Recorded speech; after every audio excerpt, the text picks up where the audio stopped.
Now, one more observation.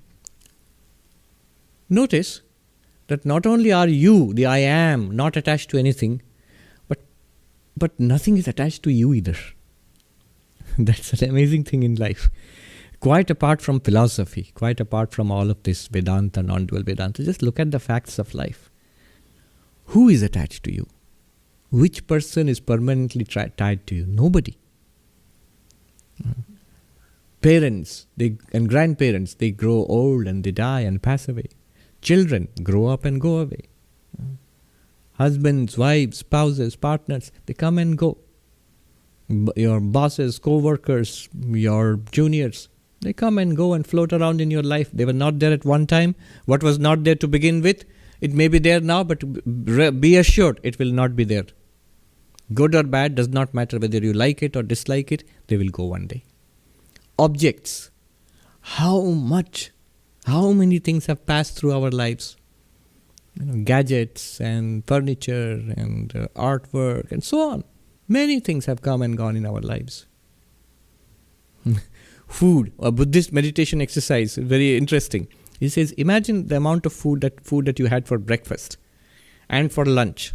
Put it all, your breakfast and your lunch in front of you and your dinner in front of you. And then add yesterday's lunch, breakfast, lunch and dinner on the same table. And then day for yesterday's. Imagine the pile of food growing. Soon it will be bigger than the table. Just your lunch and dinner and breakfast. Bigger than the whole table. And then shift it out to your floor. Within, if you put a few days worth of food, which we have eaten ourselves, it will overflow your carpet space. You have to take it out to your lawn. Very soon, if you imagine the amount of food I have eaten, the description is buckets of rice and entire cauldrons of dal and huge cauldrons of vegetables, all on the lawn arranged. You'll think, which demon ate all that? That's me. I did. Imagine the food that we have eaten in 1 year. Mountains and lakes of soup and vegetables and rice and whatnot. And the amount of food that we have consumed in 30, 40, 50 years, 80 years of life. That has all come and flowed through this body. None of it stays. Nothing in this world, objects and people and relationships, the places that we have been to, they all come and go. None of it sticks. Not only am I unattached to the world is also unattached to me. It's my foolishness that I try to hold on to it. You may say in all of this, Swami, it is all good philosophy. But we are ignoring one thing. Maybe because you are a monk, you are mentally not attached to things. But we are people in the world. We are attached to people. We are attached to places. We are attached to little objects and things. So many attachment. You are not. You think you are. Consider the greatest attachment. And one monk said this. A mother with her child. A young mother with her baby. The greatest attachment in the world. And that has to be because that's how the baby is taken care of. But when that mother finally falls asleep, I am told that young mothers hardly get much sleep. So when she finally falls asleep at night, she forgets the most precious thing in her own life, the baby. And she happily goes into deep sleep. She forgets the world, the baby, her own body, everything. And goes into deep sleep, not attached. If you are really that attached, you would be desperately unhappy going off to sleep. I'm losing contact with the baby. No. You're not going to lose. We don't think in this way. It's a weird way of thinking. But it's true. Even the greatest of attachments, how long do you think about it? Once in a while. Whether it's money or possessions or gadgets or dog or whatever it is. It comes and goes. You are not really attached to it. You think you are attached. You are not attached. Every night you lose sight of everything that you think you're so attached to. All gone. And no guarantee that you'll ever wake up. So, nothing in the world, even this precious body, is attached to us. It changes. Youth and middle age and old age and death. Body also goes. Body is not attached to me. My most precious memories, my knowledge, all the knowledge I've accumulated, reading books over years and years, it fades away. And then one little stroke or Alzheimer's or something, it will simply go. All my skills, abilities, my health, all goes. Nothing in the world is attached to us. Money is the least attached to you. In India they say Lakshmi, the goddess of wealth, is restless. She doesn't stay with you. It comes and goes. It circulates. And that's good. You know why it's good? When we hold on to something, when we are attached to something, we hold on. We think, I am holding on to money, to people, to places, to gadgets. I'm holding on to it. It's mine.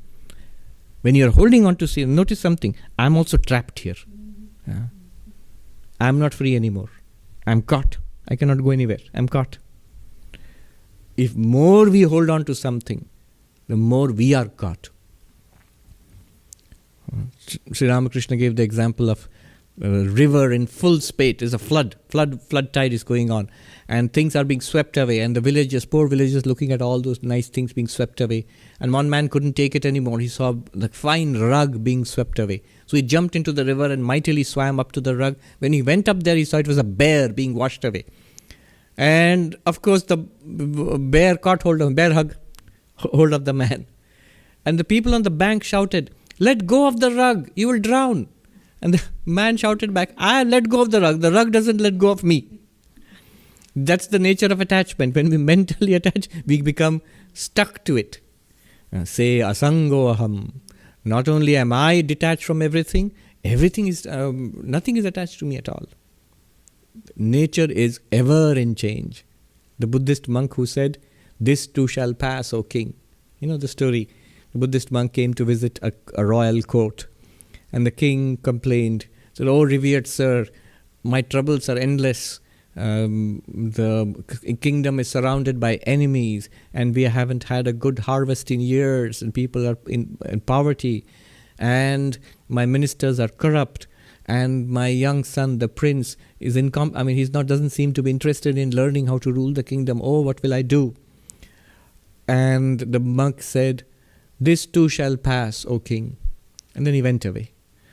20 years later, he came to the same kingdom. And the king was very old by that time, and the monk was also old.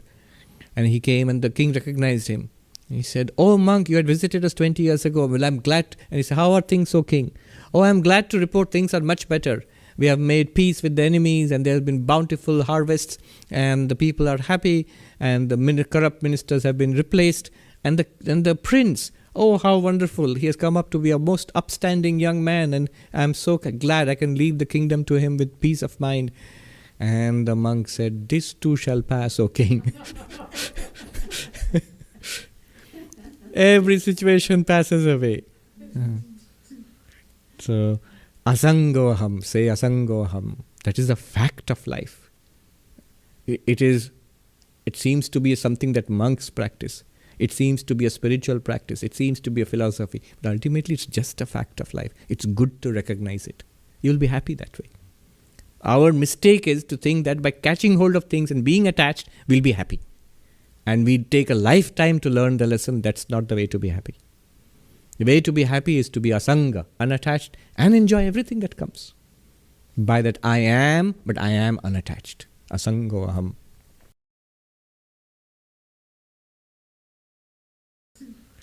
So, asango aham, say asango aham.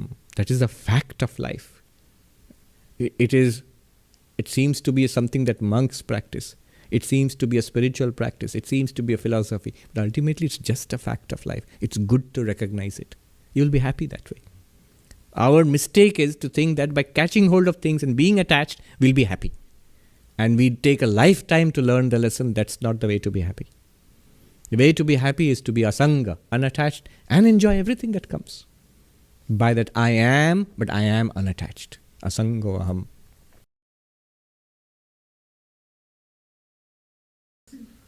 So, asango aham, say asango aham. That is a fact of life. It seems to be something that monks practice. It seems to be a spiritual practice. It seems to be a philosophy. But ultimately, it's just a fact of life. It's good to recognize it. You'll be happy that way. Our mistake is to think that by catching hold of things and being attached, we'll be happy. And we take a lifetime to learn the lesson. That's not the way to be happy. The way to be happy is to be asanga, unattached, and enjoy everything that comes. By that I am, but I am unattached. Asango aham.